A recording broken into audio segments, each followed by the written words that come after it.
આવતીકાલે બાપુજીનું શ્રાદ્ધ છે એટલે તમારે બધાયને જમવા આવવાનું છે. હા હા બેન, તમારે બધાને જમવાનું છે સર્વોને. ટાઈમસર આવી જાજો. જોજો હો, કોઈ બાકી ન રહી જાય. એ બધાયને મેં ફોન કરી દીધા છે. 1000 માણસોનું જમણવાર થશે. આવું શ્રાદ્ધ તો કોઈએ નહીં નાખ્યું હોય. શાબાશ બેટા. આ વખતે આપણે વટ પાડી દેવાનો છે. સંબંધી માત્ર જોતા રહી જવા જોઈએ. પપ્પા, આજે શ્રાદ્ધ નું બહુ મોટું જમણવાર કરવાનું છે. હા બેટા, આપડા સગામાં કોઈ શ્રાદ્ધ નથી નાખ્યું ને એવું શ્રાદ્ધ આ વખતે નાખવાનું છે. બધા જોતા રહી જાય. મમ્મી, દાદા હાજર હોય ને ત્યારે કોઈ ટાઈમે જમવા ન આપે.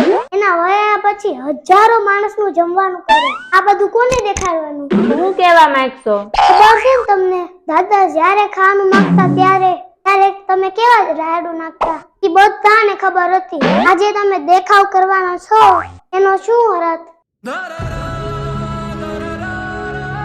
છોકરો હાચું કહે છે. આ બધું આપણે પેલા સમજવાની જરૂર હતી. વાત કેવી લાગી મિત્રો? કોમેન્ટમાં જરૂરથી જણાવજો.